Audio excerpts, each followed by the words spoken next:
नींद गायब है और वो हमेशा उदास रहता है। अगर आपके पास कोई भी ऐसा शख्स मौजूद है तो समझिए बड़े खतरे ने आपके दरवाजे पर दस्तक दे दी है।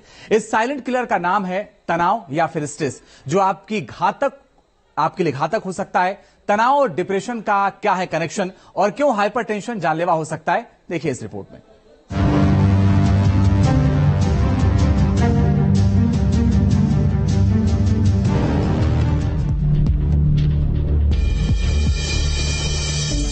क्या आपका बच्चा भी बात बात पर गुस्साता है?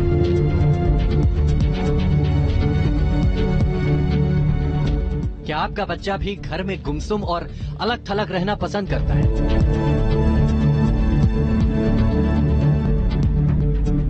क्या आपका बच्चा भी किसी काम पर फोकस नहीं कर पाता? क्या आपका मन भी हमेशा उदास रहता है?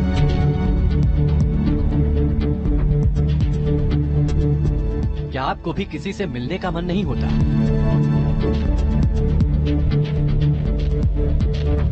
क्या आपके बच्चे को भी नींद नहीं आती?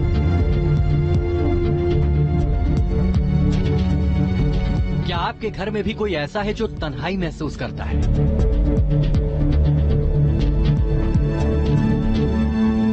क्या आपको भी बार बार पसीना और दिल की धड़कनों में बदलाव महसूस होता है?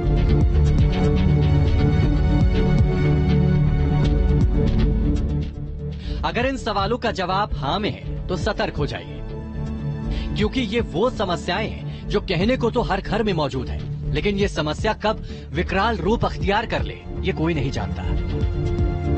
दरअसल ये लक्षण तो है तनाव यानी स्ट्रेस के, लेकिन ये कब डिप्रेशन में बदल जाए और जानलेवा साबित हो जाए ये किसी को नहीं पता। आंखों में तूफान सा क्यों है? इस शहर में हर शख्स परेशान सा क्यों है?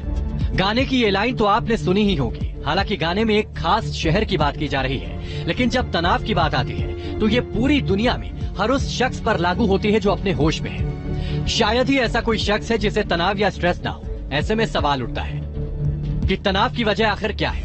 क्या हर तरह का तनाव बुरा है या फिर तनाव अच्छा भी हो सकता है? दरअसल जीवन में जब भी कोई बदलाव होता है तो ये तनाव की वजह बन सकता है। ये बदलाव नौकरी से लेकर परिवार, समाज और सेहत की वजह से भी हो सकता है।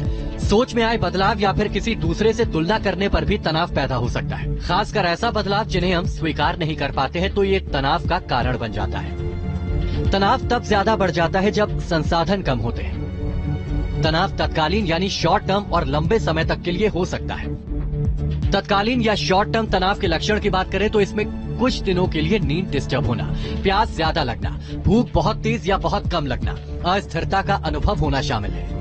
जबकि लॉन्ग टर्म तनाव के लक्षणों में नशा करने का मन करना, गुस्सा आना, चिड़चिड़ापन शामिल है। हालांकि डॉक्टरों के मुताबिक तनाव और हाइपरटेंशन का सीधा कनेक्शन है, लिहाजा तनाव होने पर ब्लड प्रेशर की जांच बेहद जरूरी है, क्योंकि उसी से पैदा होता है हाइपरटेंशन। भारत समेत दुनिया के कई विकासशील देशों में इस समय हाइपरटेंशन यानी कि हाई ब्लड प्रेशर एक बड़ी समस्या बनकर उभर रहा है। अगर हम केवल भारत की बात करें तो आईसीएमआर के आंकड़ों के अनुसार भारत में अब 315 मिलियन यानी कि 31 करोड़ से ज्यादा हाइपरटेंशन के मरीज हैं, यानी कि लगभग 35% भारत की आबादी हाइपरटेंशन से या हाई ब्लड प्रेशर बीमारी से जूझती हुई नजर आ रही है।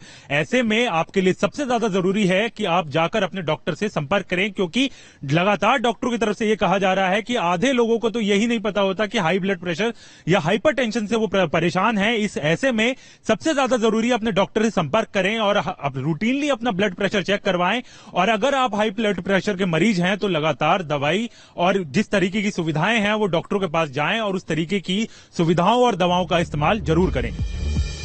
भारत सहित कई विकासशील देशों में हाइपरटेंशन यानी कि हाई ब्लड प्रेशर एक बड़ी समस्या बनकर उभर रही है। आईसीएमआर की स्टडी बताती है कि 35.5% यानी कि लगभग 31 करोड़ से ज्यादा आबादी हाइपरटेंशन के मरीज है। रिपोर्ट के मुताबिक भारत में हर साल मिलने वाले स्ट्रोक के 29% और हार्ट अटैक के 24% मामलों में भी हाई ब्लड प्रेशर जिम्मेदार है। डॉक्टरों की माने तो भारत में आधे लोगों को ये पता ही नहीं होता कि उन्हें हाइपरटेंशन है। इसीलिए हाइपरटेंशन को साइलेंट किलर भी कहा जाता है।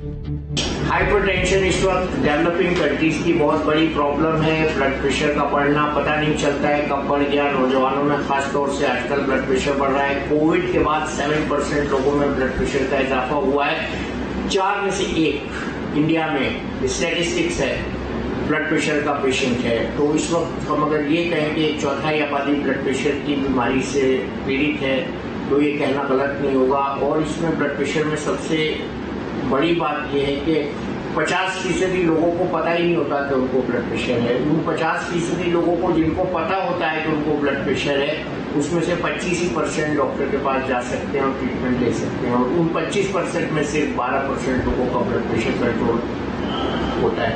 इसको हम रूल ऑफ 50 कहते हैं। हाइपरटेंशन की वजह से CMR, मिनिस्ट्री ऑफ हेल्थ और इंडियन सोसाइटी ऑफ हाइपरटेंशन ये मिक्स इनिशिएटिव लिया है कि हम लोगों तक पहुंचें और ब्लड प्रेशर के लिए उनको सजग और जागरूक करें। इसके लिए जरूरी ये है कि जब कॉलेज गोइंग एज हो उसमें एक बार अपना ब्लड प्रेशर चेक कराया जाए।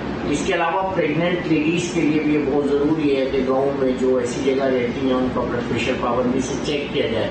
Blood pressure killer silent disease है, इसको हम साइलेंट किलर कहते हैं, क्योंकि इसमें स्ट्रोक हो जाता है, हार्ट अटैक हो जाता है, आंख की नजर चली जाती है, किडनी फेल हो जाती है और पता नहीं लगता है। इसमें दो राय नहीं है कि तनाव में ज्यादातर लोग होते हैं। ये लगभग नामुमकिन है कि कोई भी पूरी तरह से स्ट्रेस फ्री हो। ऐसे में स्ट्रेस की वजह से सामान्य रूटीन डिस्टर्ब होने लगे तो इस परेशानी को दूर करना ही समझदारी है, क्योंकि कई बार स्ट्रेस को दबाने से ये ज्यादा बढ़ता है। अगर इसे सुधारा ना जाए तो इसका शारीरिक और मानसिक दोनों ही स्वास्थ्य पर असर पड़ता है। अब समझिए उन स्थितियों के बारे में जब डॉक्टर से संपर्क करना जरूरी होता है। आपका डॉक्टर आपको सलाह देने के साथ ही थेरेपी सलाह भी दे सकता है। हालांकि तनाव से राहत पाने के लिए ध्यान लगाना, योग करना काफी ज्यादा फायदेमंद हो सकता है। हर दिन 10 से 15 मिनट का मेडिटेशन और 15 से 20 मिनट का योग आपको तनाव से आजादी दिला सकता है।